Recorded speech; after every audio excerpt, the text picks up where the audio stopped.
It is Indiana in the Morning, presented by First Commonwealth Bank. It's WCCS, AM 1160 and FM 101.1, and he is Mike Chiasson from the Pittsburgh Penguins, joining us on the telephone this morning. Good morning, Mike. Good morning. How's it going today? Wonderful, wonderful. So the other day you were supposed to be on the air with us, but you had to work out some injured guys? Is that what was going on? Yeah, no, I'm just I played goalie growing up, so they use me as a target kind of when they need a goalie for someone to shoot on for their injured skates. So I do that kind of couple of depending on the injuries, which hopefully is not much longer, and then they get back on the ice and gets me back into retirement. Yeah.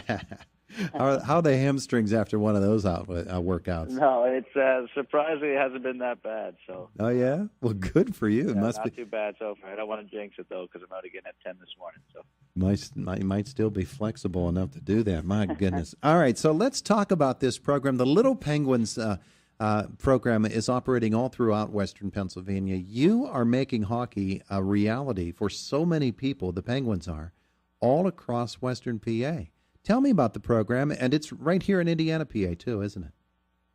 Yes, I mean, it's been the Penguins have always been very active in the youth hockey community and growing the game, and it's been very very exciting to see the change and the growth in the game over the last 10 years, kind of since the Crosby effect and Malkin effect that came in the league, and hockey's really taken off in Western PA, and it's become almost getting close to the other big hockey markets like Boston and Detroit and stuff like that. So it's nice to see Pittsburgh and Western PA on the map, and the Little Penguins. It's coming into its 10th year of existence, where we're going to get close to over 10. I think we're over 10,000 kids now that have been introduced to the game of hockey between the ages of 4 to 8 over the last 10 years, and it's a great program at 25 rinks across Western PA, including S&T Bank Arena in Indiana, and it's a great program where kids get head-to-toe equipment, and they have the opportunity to jump into a learn-to-play 10-week session and learn the game of hockey, and then those rinks can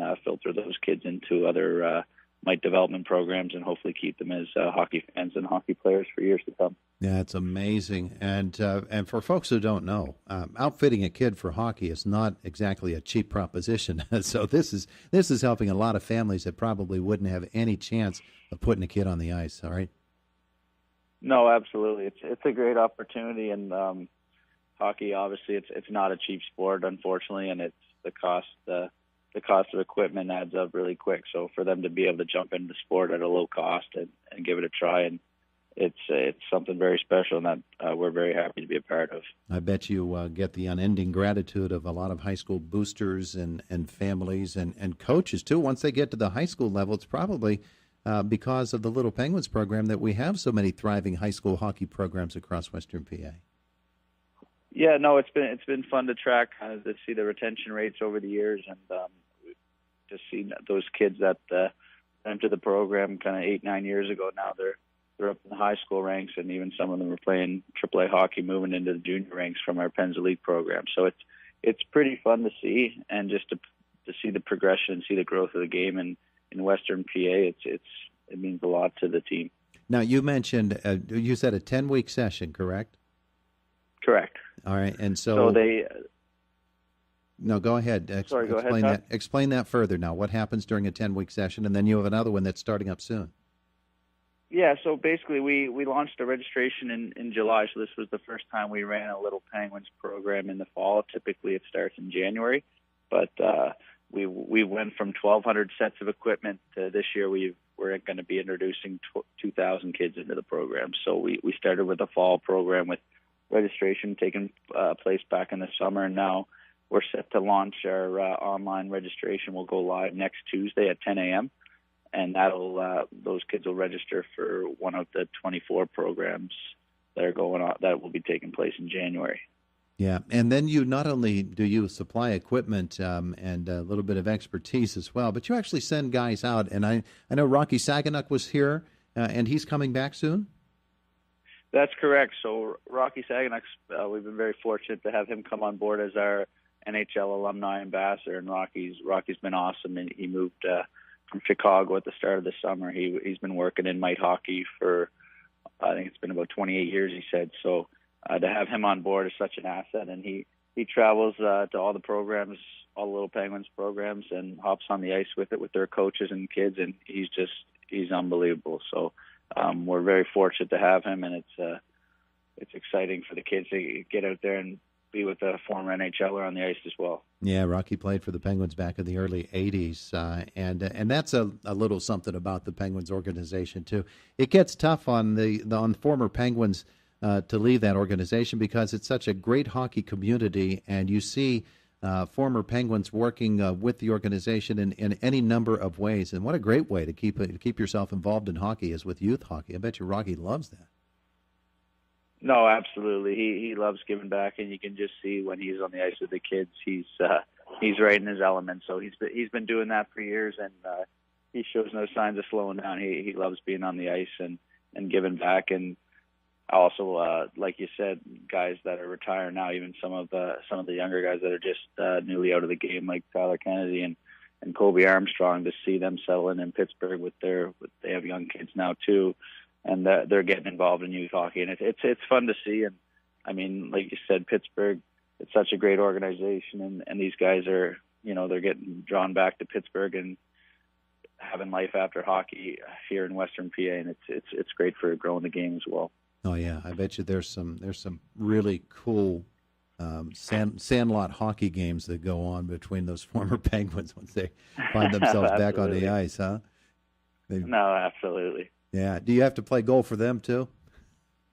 No, unfortunately, I usually cut just a couple one-offs with the injured guys or for goalies. A few times with the team practice at the last minute. I think Fleury had the flu a few times last year, so it just worked out that I was here. So keeps me going. Mike Chiasson is with us this morning, the Penguins. We're talking about the Little Penguins program. When the program got underway, I don't know how long you've been involved with it, Mike, but when the program got going, I can't imagine anybody saw it going as far and into as many communities as it has. To have something like that take off like that, and for the Penguins to remain committed to the program, that's a pretty special organization to do that. No, absolutely. I mean, when the initiative started 10 years ago, obviously with the goal of growing the game from the grassroots up, I don't think anyone ever could have imagined it taking off like it did.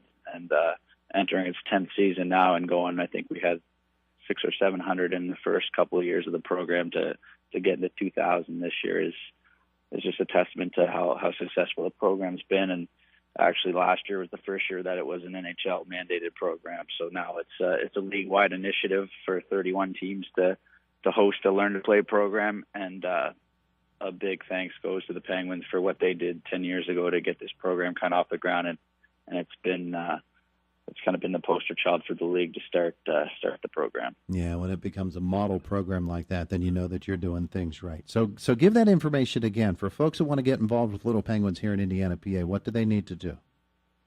So if you want to get involved, it's registration is going to be live next Tuesday, November 7th at 10 a.m. And that website is going to be learntoplay.nhl.com/penguins. So once again, that's learntoplay.nhl.com/penguins. And then you'll see S&T Bank will be on the list next Tuesday. They'll pop up, and the program will be, you can register there, and it'll take you right into S&T Bank's registration, and then pick your equipment fitting from there, and you'll pick that up in January, and you'll be off and running starting in January. I believe S&T Bank starts on Friday nights on January the 12th. Mm-hmm. And there will be plenty of more information at the website that'll tell folks what they need to do from a local angle, who do they need to talk with, and all of that information will be there for them. Exactly. Absolutely. Terrific. Hey, Mike, thanks for being with us this morning. Go out and get some pucks fired at you here this morning, okay? No, thanks a lot for having me. We'll take care, and we'll talk to you soon. Thanks a lot, Mike. We appreciate it. Okay, take care. There's Mike Chiasson and the Pittsburgh Penguins, the Little Penguins program.